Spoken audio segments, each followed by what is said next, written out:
ఈ ఉదయకాలం మనం మన ప్రభువును ఆరాధించడానికి దేవుని యొక్క వాక్యం ఎఫెసీలకు రాసినటువంటి పత్రిక,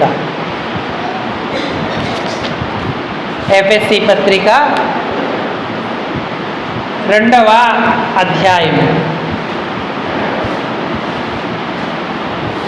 ఎఫెసీ పత్రిక 2వ అధ్యాయము 12-13 వచనాలను నేను ఒక వచనం చదువుతాను, మీరు ఒక వచనం చదవండి. ఎఫెసీలకు రాసిన పత్రిక 2వ అధ్యాయము 11-12. 12-13 చదువుతాను. 12 నేను చదువుతాను, 13 మీరు చదువు. ఆ కాలమందు ఇశ్రాయేలుతో సహపౌరులు కాక పరదేశులను, వాగ్దాన నిబంధనలు లేని పరజనులను, నిరీక్షణ లేని వారును, లోకమందు దేవుడు లేని వారునై ఉండి క్రీస్తుకు దూరస్థులై ఉంటిరని మీరు జ్ఞాపకము చేసుకొనుడి.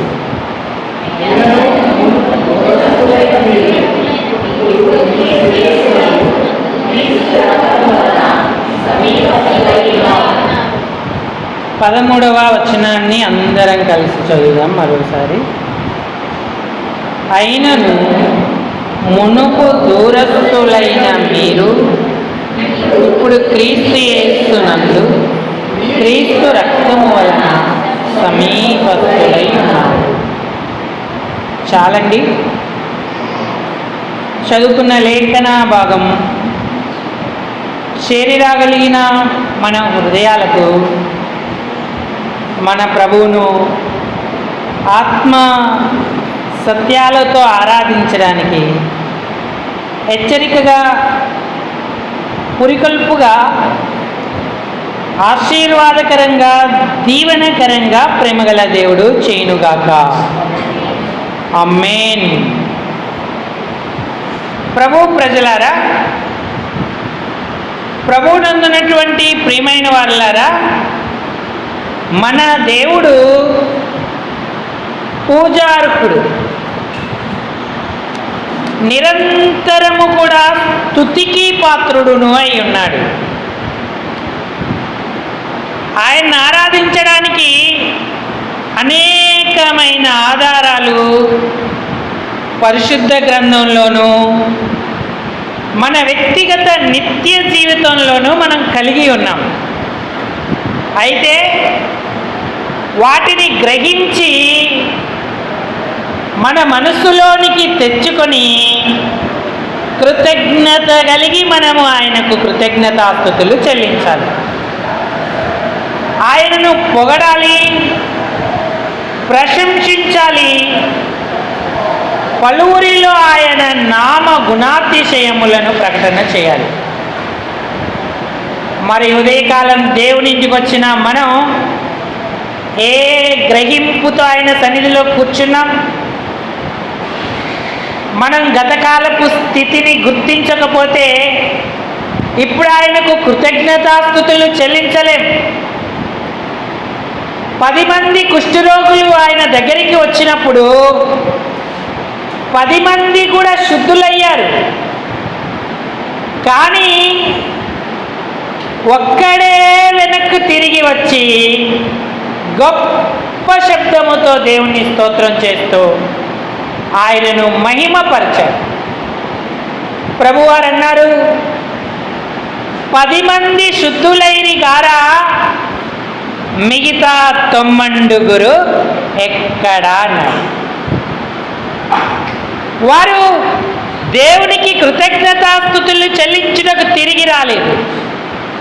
గత కాలంలో వారు ఎలా ఉన్నారు? కుష్ఠరోగులుగా ఉన్నారు. ఆ కుష్ఠరోగము వేళ్ళు చేతులకు ప్రాకుతూ ఆ స్రవమంతా కారుతూ ఉంటే అసహ్యకరమైన పరిస్థితిలో ఉన్నారు. వారిని ఎవరు సమీపింపనీయరు, వారి దగ్గరికి ఎవరు రారు. వారు ఆయనను, వారి పరిస్థితి ఏంటంటే వెలివేయబడినటువంటి పరిస్థితుల్లో వారు ఉన్నారు.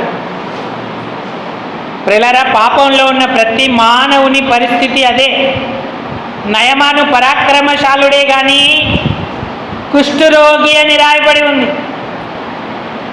ఎంతో అవమానం, ఆత్మన్యూన్యతాభావం అతనిలో ఉంది. పలువురిలో, సమాజములో అందరిలాగా వ్యవహరించలేనటువంటి వాడిగా ఉన్నాడు. కానీ దేవుడు అతన్ని బాగు చేసినప్పుడు అది గ్రహించి గతకాలపు తన స్థితి ఎంత భయంకరమైనదో ఇప్పుడు తన స్థితి ఎలాంటిదో తెలుసుకున్నాడు. ఇశ్రాయేలులో లేదంటే లోకమందు ఇశ్రాయేలులో తప్ప మరెక్కడా దేవుడు లేడనే సంగతి నేను గ్రహించి తిని అన్నాడు. అదే ఆరాధన.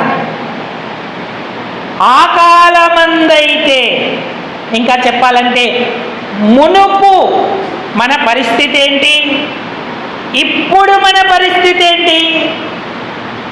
మునుపు క్రీస్తు లేని వారమై ఉంటిమి, ఇప్పుడు క్రీస్తును కలిగిన వారమై ఉన్నాం. రక్షణ పొందితే క్రీస్తు లేని వారమై ఉన్నప్పుడు మునుపు ఎలాగున్నాం? ఎఫెసీ పత్రిక 2వ అధ్యాయము 2-3 వచనాలు చదవండి.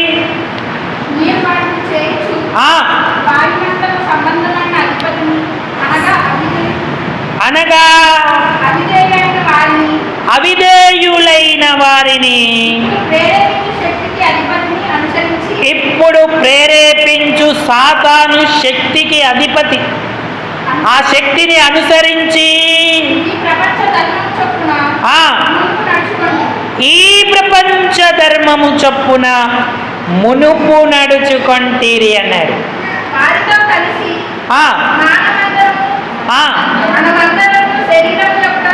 శరీరము యొక్కయు మనసు యొక్కయు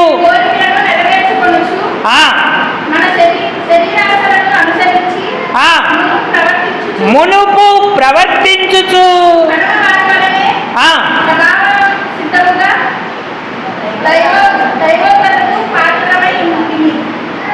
దైవోగ్రతకు పాత్రులమై ఉంటిమి అన్నాడు. మునుపు క్రీస్తును ఎరగక మునుపు ప్రపంచ ధర్మము చొప్పున నడుచుకున్నాము, దైవోగ్రతకు పాత్రులమై ఉన్నాము.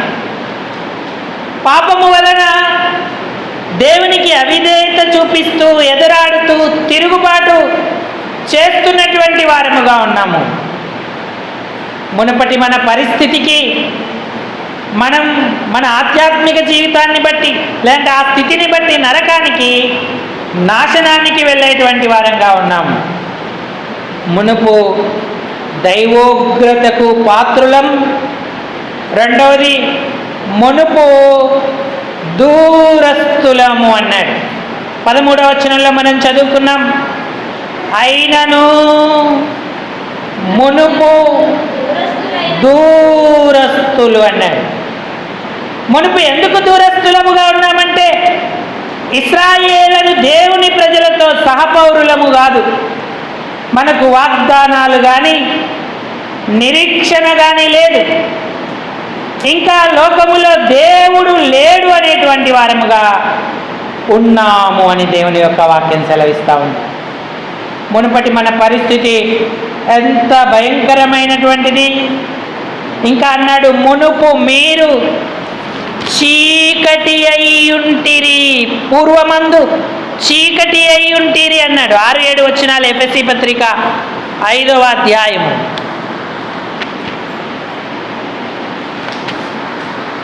ఎఫెసీ 5:6-7 చదవండి.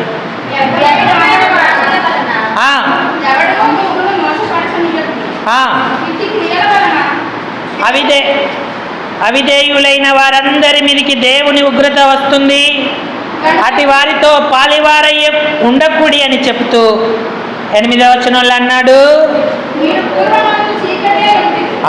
పూర్వమందు మీరు చీకటి క్రియలు కాదు, చీకటియే మీరు అంటూ ఉన్నాడు. మీరు చీకటి అయి ఉంటిరి అని చెప్తున్నాడు. మునుపు మనం దైవోగ్రతకు పాత్రులం, మునుపు మనం క్రీస్తుకు దూరముగా ఉన్నవారం, మునుపు మనం చీకటి అయినటువంటి వారు. ఇలాంటి స్థితిలో నాశనానికి, నరకానికి వెళుతున్న మనల్ని దేవుడు కనికరించాడు. అశాంతితో, ఆవేదనతో బ్రతుకుతున్న మనల్ని ప్రేమించి తన రక్తము వలన ఇప్పుడు మనలను సమీపస్తులుగా చేశాడు. 13వ వచనంలో అన్నాడు, మునుపు దూరస్తులైన మీరు ఇప్పుడు క్రీస్తునేసునందు క్రీస్తు రక్తము వలన సమీపస్తులై ఉన్నారన్నాడు. మునుపటి స్థితి నరకానికి వెళ్ళే స్థితి, శాంతి, నెమ్మది, సమాధానం లేనటువంటి స్థితి. కానీ ఇప్పుడంటే ప్రభువైన యేసుక్రీస్తు వారు మన పాపముల కొరకు ప్రాణం పెట్టి తన రక్తాన్ని కార్చి మనల్ని విమోచించాడు. ఎవరైతే యేసును సొంత రక్షకుడిగా అంగీకరిస్తారో, పాప పశ్చాత్తాపం పొందుతారో వారి హృదయంలోకి దేవుని ఆత్మ వస్తాడు. ఆయన వారిని కడిగి శుద్ధి చేసి ఆయన రక్తము వలన ఇప్పుడు సమీపస్తులుగా చేస్తున్నాడు అన్నాడు. దైవోగ్రత నుండి తప్పిస్తూ ఉన్నాడు. ఇప్పుడు క్రీస్తునందుంటే ఏ శిక్షా విధి లేదు అన్నాడు. రోమాపత్రిక 8వ అధ్యాయం 1వ వచనం. రోమాపత్రిక 8వ అధ్యాయం 1వ వచనం. కాబట్టి మీరు ఇప్పుడు క్రీస్తు యేసునందున్న ఎడల, క్రీస్తు యేసునందున్న వారికి ఏ శిక్షా విధియు లేదు. చాలు చాలు చాలు. అప్పుడు దైవోగ్రతకు పాత్రులం, ఇప్పుడు క్రీస్తు యేసునందుంటే ఏ శిక్షా విధి లేదు. అప్పుడు దూరస్తులం, ఇప్పుడు క్రీస్తు యేసునందుంటే సమీపస్తులం. అప్పుడు చీకటి అయి ఉన్నవారము, ఇప్పుడు ప్రభువునందు వెలుగునై ఉన్నాము అన్నాడు. ఆయన రక్తము వలన మనకి ఆధిక్యత లభించింది. ఒక్క మాటలో చెప్పాలంటే మన గత స్థితి ఘోరమైనటువంటిది. ఇంకా తీతు పత్రికలో 3వ అధ్యాయంలో చెప్పాడు. 3వ వచనం చదవండి. మునుపు ఎంత అవివేకులం మనం. తీతు 3:3. ఎందుకనగా మనము కూడా మునుపు అవివేకులమును, అవిధేయులమును, మోసపోయిన వారమును, నానా విధములైన దురాశలకును దాసులమయుంటిమి. అసూయయందును కాలము గడుపుచు అసహ్యులమై ఒకరినొకడు ద్వేషించుచు ఉంటుమి. గాని మన రక్షకుడైన దేవుని యొక్క దయయు మానవుల ఎడల ఆయనకున్న ప్రేమ మనకు ప్రత్యక్షమైనప్పుడు. ఈ రక్షణ దర్శనం నీ కన్నుల ఎదుట ఉన్నదా? దేవుని ప్రేమ మన ఎదుట ప్రత్యక్షమైనప్పుడు మన క్రియలను బట్టి కాక తన కృప ద్వారానే ప్రభు మనల్ని రక్షించాడు. కాబట్టి గత స్థితి నరకప్రాయమైనదని గ్రహించి ఇప్పుడు ప్రభువైన యేసుక్రీస్తునందుంటే ఈ గొప్ప ఆశీర్వాదాలు. మునుపు మనం ఎవ్వరికీ ప్రయోజనం కాదు, కానీ క్రీస్తు యేసునందుంటే అందరికీ ప్రయోజనం అవుతాం. ముఖ్యంగా దేవునికి ప్రయోజనకరులం అవుతాం. ఆయన ప్రేమ ఎంతో గొప్పది. పాపులమైన మనల్ని రక్షించడానికి ఆయన కన్యక గర్భాన పుట్టాడు. 33.5 సంవత్సరాలు పరిశుద్ధంగా జీవించాడు. అందరి కొరకు అవమానాన్ని భరించాడు, నిందను భరించాడు. కాళ్ళు చేతుల్లో మేకులు, తలకు ముళ్ళ కిరీటం, పక్కలో బల్లెపోటు, ఇవన్నీ కూడా ఆయన మన కొరకే భరించాడు. మనల్ని ఆ చీకటి నుంచి, దైవోగ్రత నుంచి దూరమైన మనలను విడిపించి సమీపస్తులుగా చేయడానికే ఈ సిలువ బలియాగాన్ని ఆయన చేశాడు. మరి మన స్థితి ఎలా ఉంది? గత కాలంలో ఉన్నట్టే ఇప్పుడు ఉంటున్నామా, లేక క్రీస్తునందు మార్పు చెందిన హృదయాలతో ఉన్నామా? ఫిలోమోనుకు రాసిన పత్రికలో ఆయన చెప్తున్నాడు, ఒకప్పుడు ఒనేసిము అలాంటి పరిస్థితుల్లోనే ఉన్నాడు, ఇప్పుడు మాత్రం ఆయన గురించి మంచి సాక్ష్యం ఇస్తా ఉన్నాడు.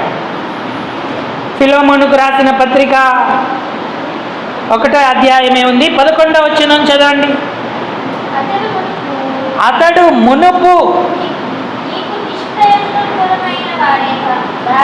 మీకు నిష్ప్రయోజనమైన వాడే గాని ఇప్పుడు నీకును నాకును ప్రయోజనకరమైన వాడాయను అన్నాడు. ఒనేసిము ఒకప్పుడు రక్షణ పొందలేదు. ఫిలోమోను ఇంటిలో దొంగతనం చేసి పారిపోయాడు. ఫిలోమోను అతన్ని చెరసాలలో వేయించాడు. చెరసాలలో పౌలు యొక్క సువార్త విని ఒనేసిము రక్షణ పొందాడు.